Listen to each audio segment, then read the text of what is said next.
Tabii nehirin gücüne tahta köprü mü dayanır? Dayanmamış. Çevirirken paranızı çok dikkat edin.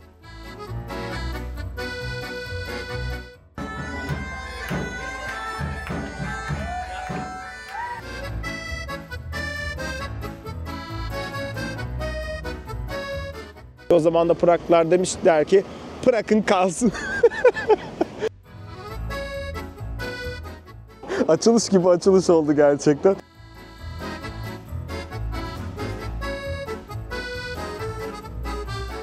Şimdi otele gidiyoruz içlik giymeye. Ortamın güzelliğine bakın arkadaşlar. Bu da zamanla şehrin simgesi haline geldi. Yeni bir seyahat planı, hepiniz hoş geldiniz, sefalar getirdiniz. Bugün neredeyiz? Bugün tam da ışıklar açıldı açılışı yaparken. Açılış gibi açılış oldu gerçekten. Bugün Altınşehir olarak bilinen, Avrupa'nın kalbi olarak bilinen, masal kenti olarak ünvanlara sahip olan Prag'tayız. Hazırsanız Prag'ı birlikte keşfediyoruz. Ama öncesinde hemen havalimanından biz buraya nasıl geldik, neler yaptık, otelimiz neresi, hemen bunları anlatacağım size. Prag havalimanından merkeze gitmenin en pratik yolu 59 numaralı otobüs artı metro hattı kombinasyonu. Terminalden çıkınca duraklardan 59 numaralı otobüse biniyorsunuz. Yaklaşık 15-20 dakikada Nadrezi Valeslevi metro istasyonuna varıyorsunuz. Buradan Yeşil A hattına geçip birkaç durak içerisinde Eskişehir Meydanı'na kolayca ulaşabiliyorsunuz. Tüm bu yol için 90 dakikalık toplu taşıma bileti yeterli. Bileti havalimanındaki sarı otomatlardan ya da duraktaki makinelerden aldıktan sonra otobüse veya metroya ilk bindiğin anda kapı yanındaki sarı validation makinesine mutlaka bastırman gerekiyor. Aksi halde biletin geçerli sayılmıyor. Daha konforlu olsun derseniz de havalimanından taksi, Uber veya Bolt'la yaklaşık 20-30 dakikada şehir merkezine ulaşabiliyorsunuz.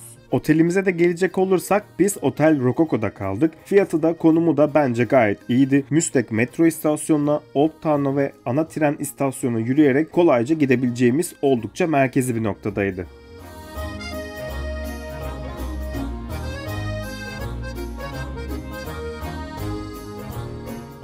Ve şimdi gelin hazırsanız Prag'ı birlikte keşfetmeye başlayalım.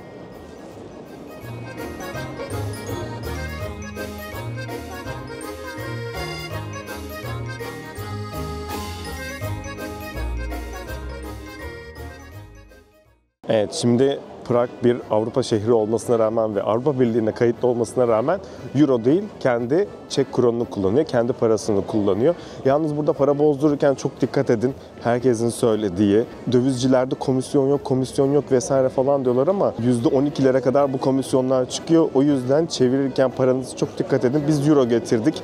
Böyle kredi kartlarımız var. Mümkün olduğunca çevirmemeyi planlıyoruz. Zaten çoğu yerde de bunlar geçiyor.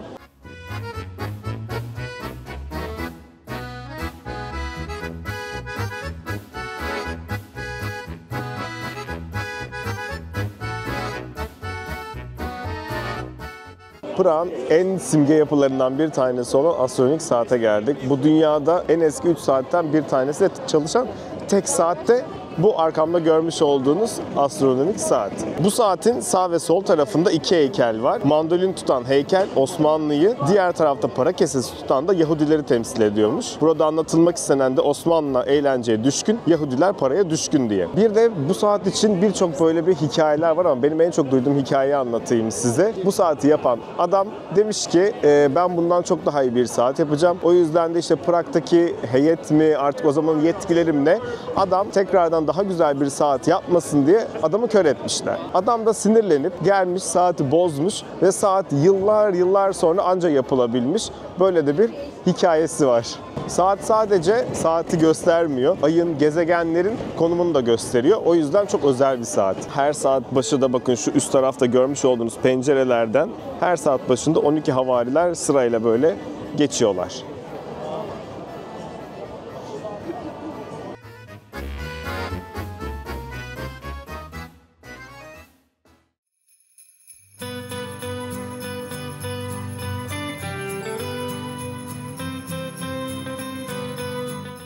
yapıyoruz. Biliyorsunuz ki biz her şeye son dakika karar veriyoruz. Buraya da gelmeye 3 gün önce karar verdik. Her şeyi ayarladık ve geldik. Bizde geziler böyle oluyor ama size elimden geldiği kadar güzelce anlatmaya çalışacağım. Şimdi ise Old Town'daki ana Christmas Market'e geldik. Hazırsanız şimdi şuraya bir bakalım. Neler var neler yok. Ardından da tekrardan Prag'ı gezmeye devam edeceğiz. Ama bir şey söyleyeyim mi? Çok güzel gözüküyor her şey. Bir de drone görüntüleri de ekleyeceğiz buraya.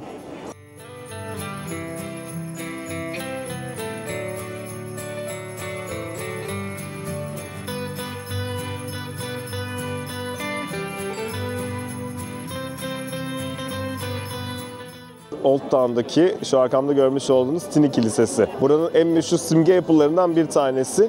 Kilisenin kubbelerine baktığınızda biri kalın, biri ince. Bu kalın ve ince Adem ile Havva'yı temsil ediyor. İnce olan Havva, kalın olan Adem.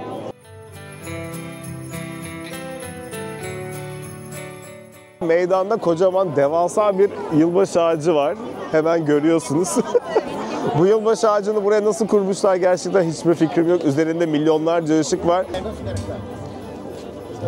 Bir de buraya böyle bir platform yapmışlar. Yukarıya çıkıp böyle tepeden görebiliyorsunuz.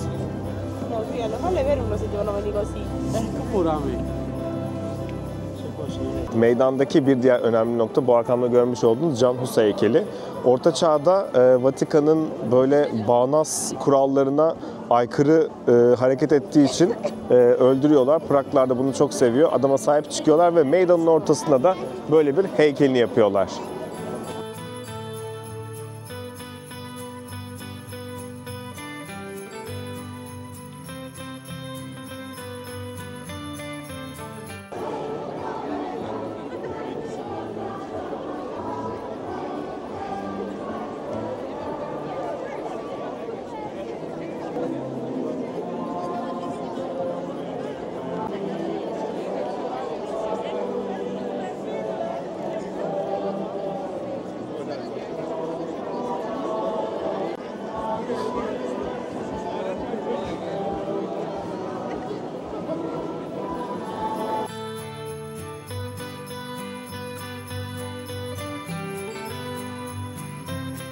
Evet, şimdi Christmas markete geliriz de ne yemesek olmaz? Tredernik yemesek olmaz arkadaşlar. Tredernik buraların en meşhur tatlarından bir tanesi. Bir, odun üzerine hamuru sarıyorlar. Ardından hamuru şekere bulayıp bizim döner tarzında böyle közle çevire çevire pişiriyorlar. İçerisine isterseniz çikolata, isterseniz meyve, isterseniz de kremayla servis ediliyor. Buranın en meşhur ve benim de gerçekten en sevdiğim tatlılardan bir tanesi.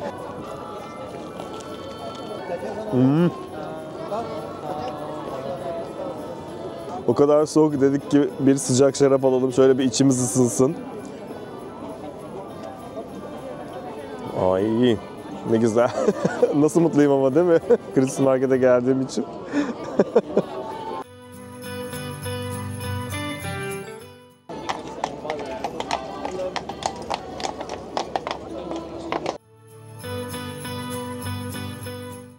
Gerçekten çok soğuk.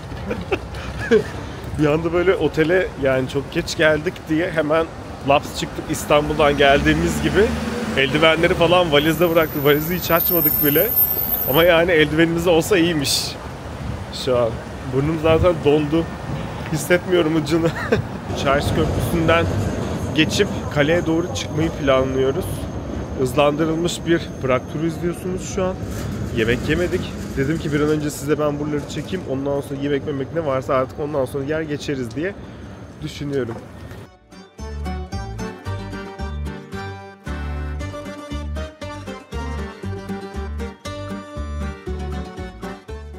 Kral Charles Köprüsü. Bu Kral Charles Köprüsü neden bu kadar önemli? İnsanlar neden buraya akın akın geliyor? Hemen size bunun hikayesini anlatıyorum. Tabii burada nehir var. Nehirin üzerine zamanında böyle tahta köprüler yapmışlar ama tabii nehirin gücüne tahta köprü mü dayanır? Dayanmamış. O yüzden böyle her yaptığı köprü burada yıkılmış. Yıkılınca da artık Kral Charles sinirlenmiş, demiş ki ya şuraya bir köprü yapın da seneler boyunca demiş, ondan sonra dayansın gitsin, ömür boyu olsun yani. Ve gerçekten de dediğini yaptırmış. Gördüğünüz gibi taş köprü hala yerli yerinde sapasağlam duruyor. Aslında biz buraya Kral Charles Köprüsü diyoruz ama Köprünün hemen bu sağdan girdiğinizde bir diğer adı orada yazıyor. Köprünün üzerinde 70'e yakın bir heykel olduğu söyleniyor. 35 ila 70 diyor bazı kaynaklar ama yani bundan çok emin değiliz. Gidip de saymadım yani elimle. Biz en fazla 70 diyelim ona. Orada bir anlaşalım. 70'e yakın heykel olduğu söyleniyor. Tabii bu heykeller burada replikasyon. Gerçekleri ulusal müzede sergileniyor. Buraya geldiğinizde mutlaka ziyaret edin. Şimdi ise gelin size asıl köprünün ismini göstermeye gidiyoruz. Asıl köprünün ismini göstermeye gidiyoruz. Konuşamadım. Havada bir yandan gerçekten o kadar soğuk ki böyle şey konuşurken çenem falan dondu. Şimdi bakın hemen köprüden içeriye girdiğinizde şurada köprünün asıl ismi yazıyor. Size hemen onu gösteriyorum.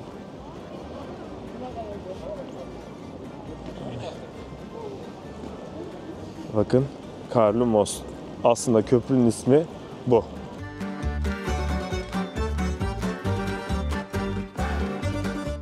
Bu köprünün ne zaman yapıldığına dair böyle işte kahinler, astrologlar bir araya geliyor ve gökyüzünün konumlarını yaklaşık olarak aynı yere tutturmaya çalışıyor. Bunu nasıl yapıyorlar bilmiyorum ama onu yaptıktan sonra şu arkamda görmüş olduğunuz müze yazıyor ya, aslında bu müze 1357 97 531 Müzesi.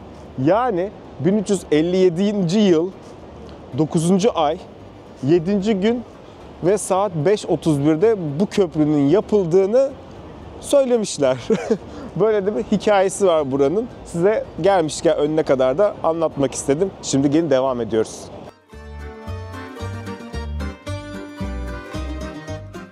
Bir de böyle Noel zamanı akşamüstü köprüde elinde uzun sopasıyla gezen bir abi var. Şehirdeki son fenercilerden biri. Her gün saat 4 gibi Eskişehir tarafındaki kuleden başlıyor. Köprünün üzerindeki gaz lambalarını tek tek yakıyor. Normalde ışıklar otomatik yanıyor ama Noel döneminde bu gelenek geri getiriliyor. Hem tarihi yaşatmak hem de köprüye böyle çok romantik film sahnesi gibi bir atmosfer katmak için. Dünyada hala elle gaz lambası yakan çok az kişi kalmış. Prag'daki bu fenerci de onlardan bir tanesi. Charles Köprüsü de bu yüzden dünyadaki nadir gaz lambalı köprülerden biri.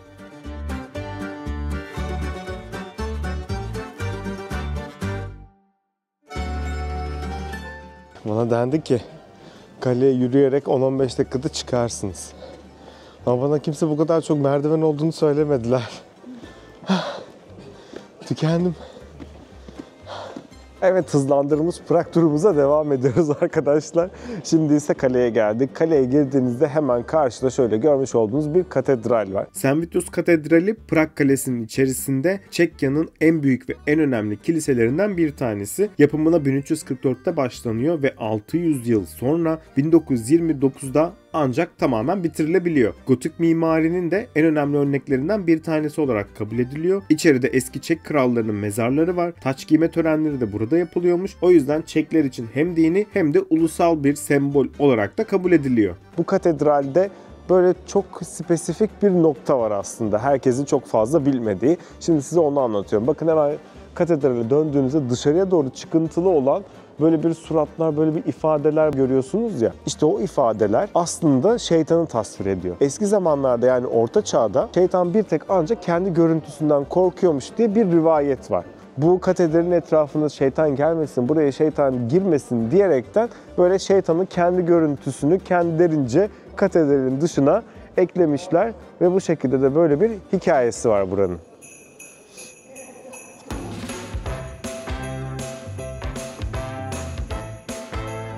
Hazır bu arada zirvelere çıkmışken, siz de beni eğer zirvelere çıkarmak isterseniz kanala abone olup zildirimi açıp bol bol beğenip yorum yapmayı unutmayın lütfen. Şimdi gezimize devam edelim.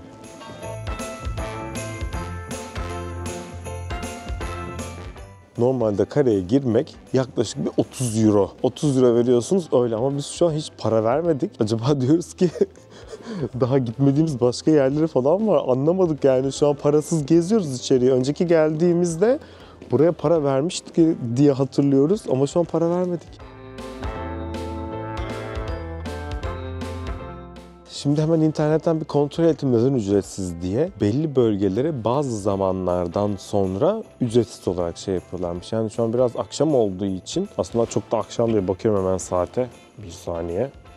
Saat 18-12. Bu saatte ücretsiz. Normalde bu özellikle Altın Yol falan ücretli oluyor. Akşamları ücretsiz oluyormuş burası. Ama her zaman için değil. Sadece belli dönemlerde geçerliymiş. Bu bilginiz olsun. Şimdi Altın Yol'a geldik. Hazırsanız şimdi size Altın Yol'u gezdiriyorum. Aynı zamanda bir de şöyle bir hikayesini dinleyelim. Ondan sonra gezimize devam ediyoruz. Zamanın kralı 2. Rudolf geliyor buraya. Rudolf aynı zamanda simyaya çok düşkün. Tam bir simyacı aşığı. Ondan sonra böyle simya ile ilgili çok makaleler okuyor, kitaplar okuyor vesaire falan. Bunları çok iyi araştırıyor ve sonra dünyadaki bütün önemli simyacıları buraya getiriyor. Ondan sonra bu önemli simyacıların hepsi de bu görmüş olduğunuz küçük küçük evlerde kalıyorlar. Bunların altının hepsi bir atölye ve onlardan bir isteği var sadece. Diyor ki bana altın yapın. O yüzden bu evlerin üst tarafı tamamen yaşam alanı, altları da tamamen atölye olarak kalıyor.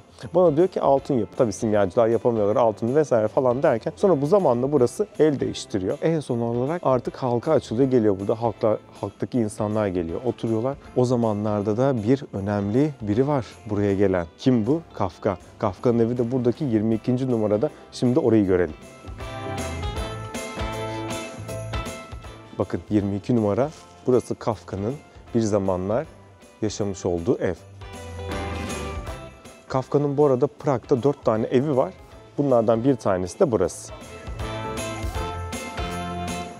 Prag Kalesi'ne geldiğinizde St. Vitus Katedrali ve Altın Yol'un dışında eski Kraliyet Sarayı'nı da gezebilirsiniz. İçeride eski taht odalarını ve tören salonlarını görüyorsunuz. Kalenin içinde ayrıca farklı kiliseler, küçük müzeler ve avlular da var. İsterseniz hepsine tek tek uğrayabilirsiniz. Ve tabi buraya kadar gelmişken seyir noktalarından Prag'a tepeden bakmayı da unutmayın.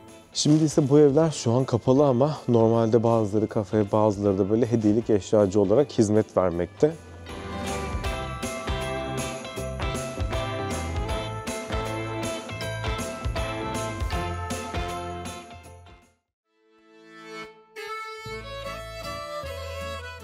Şimdi hemen şöyle Upavoka denilen bir yere geldik. Burada böyle orta çağ tarzında bir yemek yiyorsunuz. Aynı zamanda içerisinde böyle ateşli şovlar, eğlenceli, müzikli tam bir taverna gibi bir gece bizi bekliyor. Buraya rezervasyon yaptırmamıştık ama aradığımızda dediler ki hemen gelin biz size yardımcı oluruz vesaire. Biz de geldik.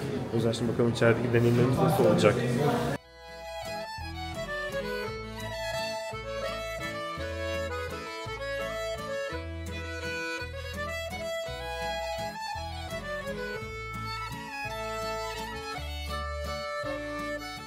Tamamen mum ışıklarıyla yemek yiyorsunuz ama ortamın güzelliğine bakın arkadaşlar. Şu an biraz karanlık çıkıyor ama arkada böyle yerel müzikler, gördüğünüz gibi ortam bu şekilde, yani büyük bir masa, başkalarıyla yiyorsunuz. Rezervasyon yaptırmadığımız için diye düşünüyorum ama diğer taraflar da aynı bu şekilde. Vallahi inanılmaz etkilendik. Bu arada yaklaşık 2150 TL gibi bir fiyata geldi.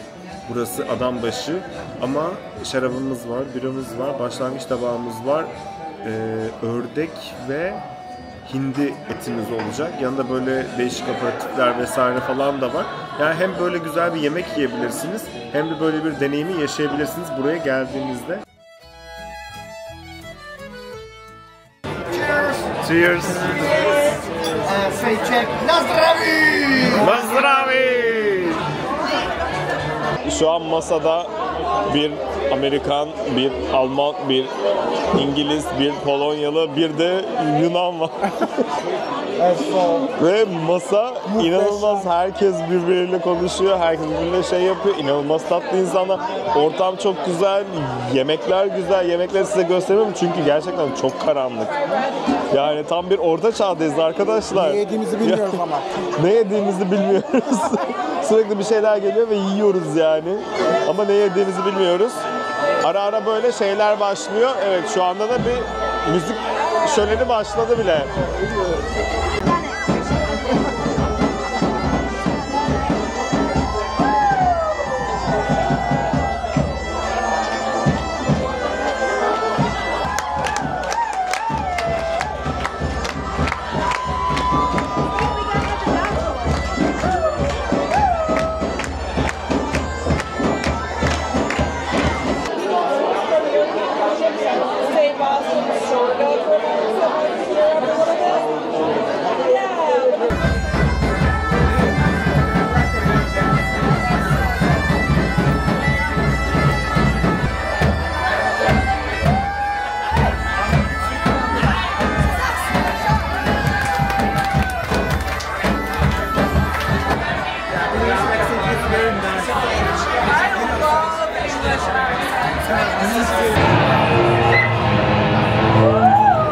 Wrong place.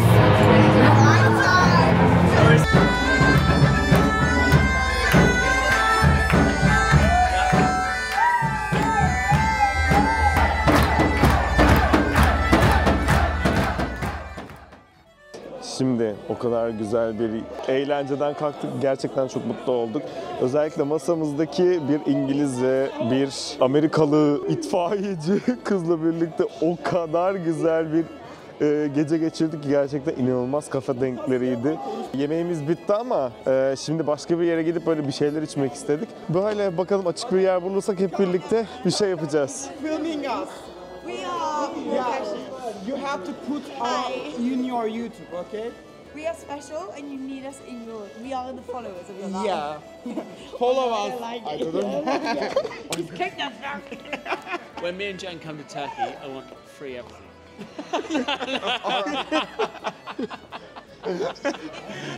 Ne kadar manyak bir ekiple takıldığımı gördünüz mü şimdi? Hepsiyle az önce yemekte tanıştık.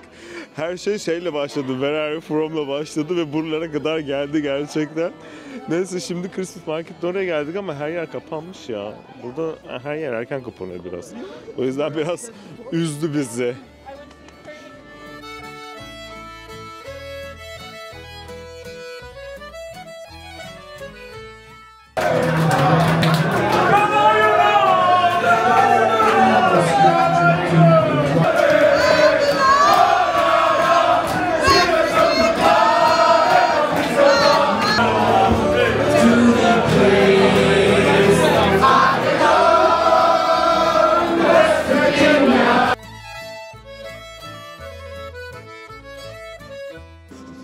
Şimdi size az önceki girdiğimiz barı göstereceğim. Gerçekten çok güzel ve buradaki nadir açık yerlerden bir tanesi. Hemen şu astronomik saati görüyorsunuz arkadaşlar.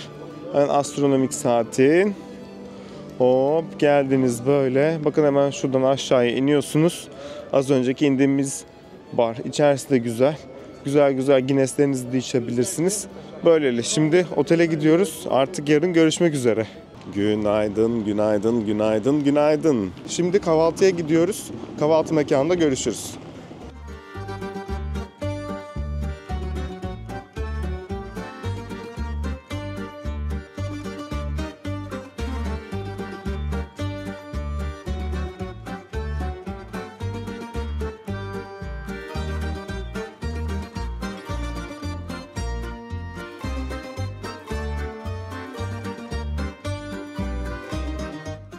Evet, şimdi nereye geldik? Buranın en meşhur kafelerinden bir tanesi olan Kafe Lura geldik.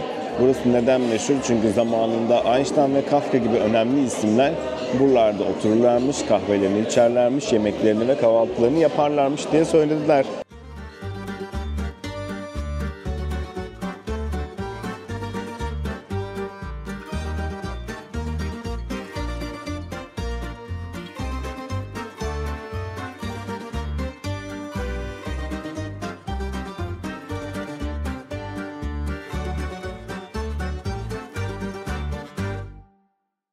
Prag'ın önemli noktalarından biri de Franz Kafka Müzesi. Yazarın hayatını, eserlerini ve Prag'la olan bağını anlatan bu müze, loş ışıkları, ses efektleri ve görsel düzenlemeleriyle Kafka'nın karanlık ve düşündürücü dünyasını hissettiriyor.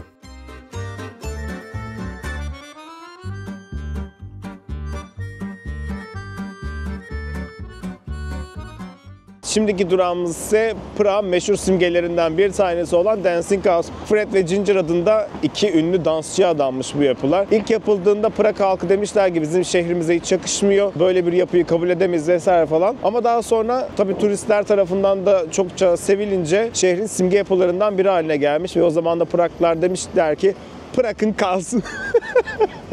O yüzden de bırakmışlar bu şekilde. Buraya gelen herkes önünde güzel güzel fotoğraflarını çekiliyor. Çok kötü bir espriydi, farkındayım. Gelen herkes güzel güzel fotoğraflarını çekiliyor burada. Prag'a geldiğinizde sizler de bu noktayı görmeden geçmeyin diyoruz.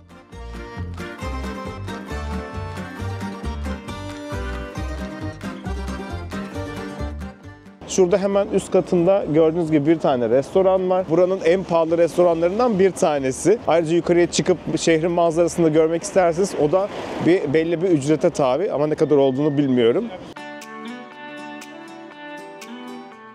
Şimdi otele gidiyoruz içlik giymeye. O kadar üşüdüm ki.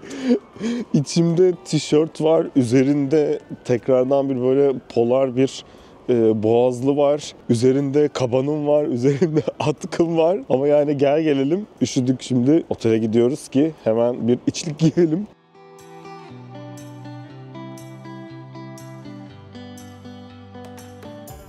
Nazım Hikmet'in zamanında en çok vaktini geçirdiği, şiirlerini yazdığı yer olarak ünlenen Kafe Slavya'dayız. Bu arkada gördüğünüz kafe. Hemen nehrin kenarında Nazım Hikmet zamanında bu nehre, bu şehre bakarak şiirlerini bu şekilde yazmış, kahvesini orada yudumlamış.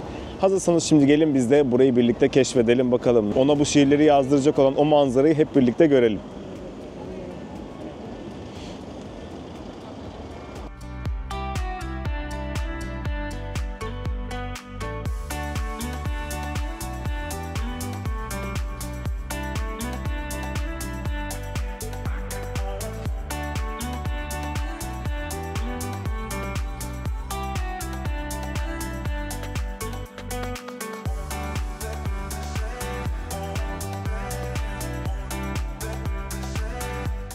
Az önce Nazım Hikmet'in kafesine gitmiştik. Orada ben size söylemeyi unuttum. Birkaç tane böyle oranın spesiyel alkollü kahveleri var. Bunlardan bir tanesi absent ya da absint. Nasıl deniyor tam bilmiyorum ama yüksek alkollü bir içki kendisi. Alkol oranı %80'lerde vesaire falan. O kadar yüksek. Çeklerin meşhur içkilerinden bir tanesi. Herhalde bunu ısınmak için içiyorlardır diye düşünüyorum. Çünkü çok soğuk. Her neyse belli bir içimden sonra halüsinasyon falan gördüklerini söylüyor insanlar. Şöyle bir rivayet var onunla ilgili de. Şimdi o içki burada çok meşhur ya. Hollandalı ressam Van Gogh da kulağını kesmeden önce o alkolü içtiğini ve ondan sonra kulağını kestiğini söyledikleri bir rivayet var burada. Öyle bir şey diyorlar ama ne kadar doğru ne kadar yanlış bilmiyorum. Bana söylenenleri size söylüyorum. İşte bir sürü çeşitleri var. Yeşili, kırmızısı, sarısı. İçerisi böyle işte akrepli, makrepli falan değişik. Eğer böyle bir şey bulursam size zaten gösteririm nasıl bir şey olduğunu, içerisinde nelerin olduğunu. Böylele ufak bir çeklerle ilgili size bir dipnot olsun Çekya ile ilgili. Hatta bazı semtlerin üzerinde Van Gogh'un resmi var. Van Gogh'un resminin olmasının nedeni size anlattığım hikayeden dolayı.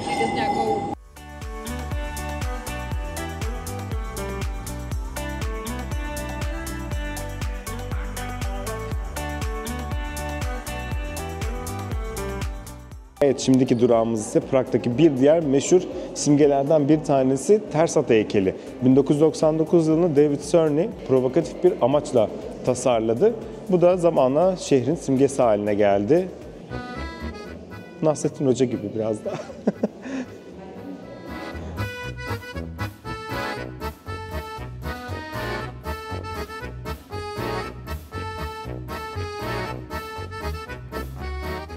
Bu arkamda görmüş olduğunuz yerde Franz Kafka'nın size hani söylemiştim ya Prag'da 4 tane yaşadığı ev vardı diye. Bu da onlardan birincisi. Dün altın yolda bir tanesini görmüştük. Bir de buradakini gördük. Franz Kafka'nın 2 tane evini burada görmüş olduk. Şimdi ise devam ediyoruz Prag gezimize. Bakalım biraz karnımız acıktı galiba. Sizi güzel bir gulaş yemeye götüreyim mi? Bence götüreyim diyorum. Ve şimdi hazırsanız gulaş yemeye gidiyoruz.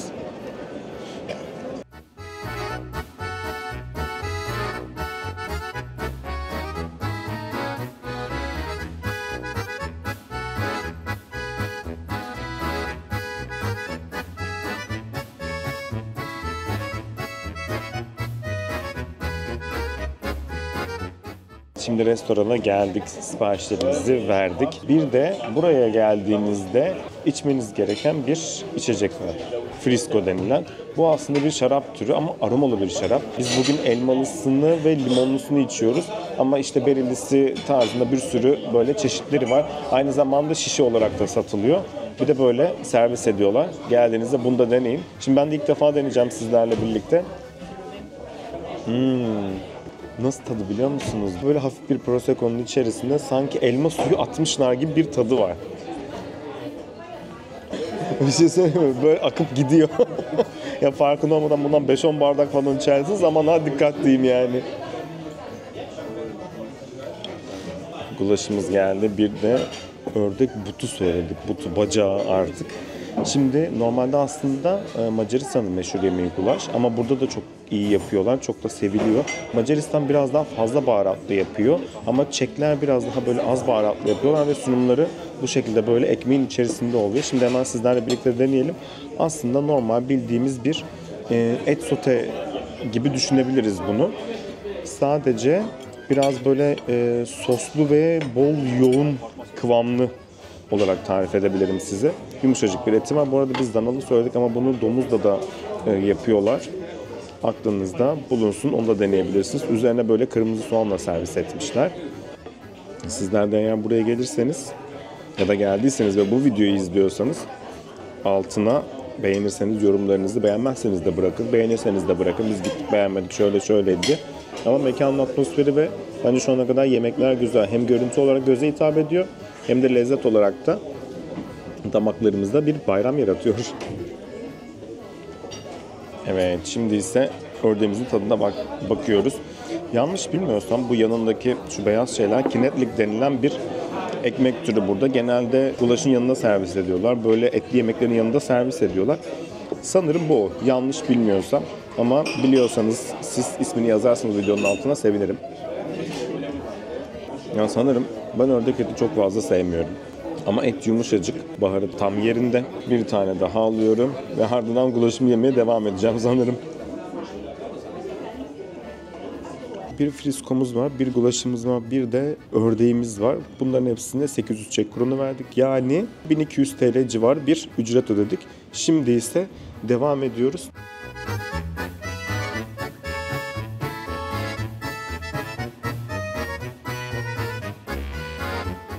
Şehrin simgesi haline gelmiş eserlerden biri Franz Kafka'nın 42 katmandan oluşan paslanmaz çelik kafası. Sürekli dönerek şekil değiştiriyor, bir yandan teknolojiyi ve hareketi öne çıkarırken diğer yandan Kafka'nın dönüşüm, parçalanma ve tekrar toparlanma temasına görsel bir yorum gibi duruyor. Buradaki yerler o kadar güzel ki Orta Çağ ruhunu çok iyi benimsemişler. Dün gittiğimiz restoran mesela, orası tam bir Orta Çağ restoranıydı. Ondan sonra az önceki yemek yediğimiz yer, orası da keza öyle. Yol üzerinde birçok restoran, kafe var. Onlar da öyle. Yani konsept olarak böyle bir şey yaratmışlar. Kendi kültürlerine sahip çıkıyorlar. Bu da onun göstergesi. Şimdi ise tekrar meydana geldik. Christmas Market'in olduğu yere.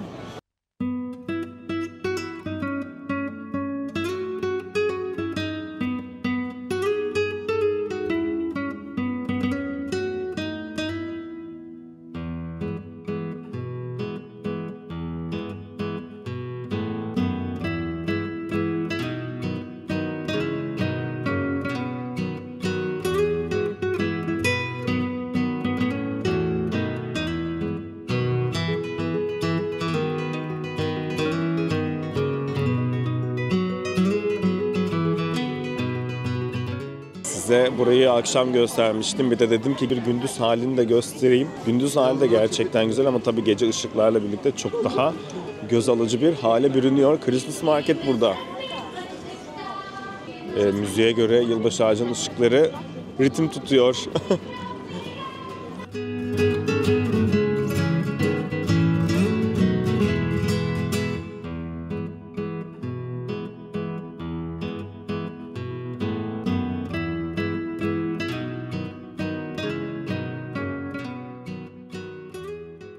Prag'a gelen herkesin görmeden dönme noktalarından biri olan Vinarna Chertovka'ya geldik. Sadece tek kişinin sığabildiği yaya trafik ışığıyla ünlü burası ve şehrinde en dar sokağı olarak biliniyor.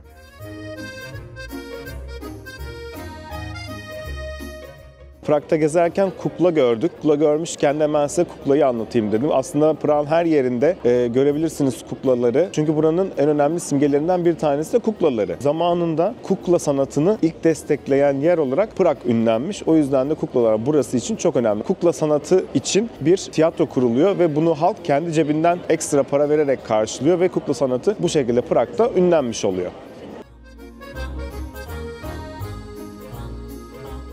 Şimdi yol üzerinde giderken Münchplas'ın önünden geçiyorduk. İnşallah böyle söyleniyordu. Aslında belediye binası olarak geçiyor. Burası bence şehrin en zarif noktalarından biri. Dışı süslü Art Nouveau detaylarla, içi vitraylar, mozaikler ve altın işlemelerle dolu. İçerideki tarihi kafe ve konser salonu sanki 1900'lerin başına ışınlanmışsınız gibi hissettiriyor. Hemen yanında yükselen Powder Gate ise tam tersi. Koyu taşlı, gotik ve ortaçağ havasında. Bir zamanlar şehrin ana kapılarından biriymiş. Hatta barut deposu olarak kullanıldığı için de adı Powder Gate kalmış. Üstüne çıktığınızda Eskişehir'i ve çatıları tepeden görebiliyorsunuz. Evet, Prag vlogumuzun burada sonuna geldik. Umarım sizin de benim kadar keyif aldığınız bir video olmuştur. Ama burası bitmedi. Sırada Dresden Noel Pazarı ve hemen ardından Viyana Noel Pazarı var. O yüzden kanala abone olmayı, videoyu beğenmeyi ve yeni bölümleri kaçırmamak için de takipte kalmayı unutmayın. Bir sonraki durakta görüşmek üzere. Hoşça kalın.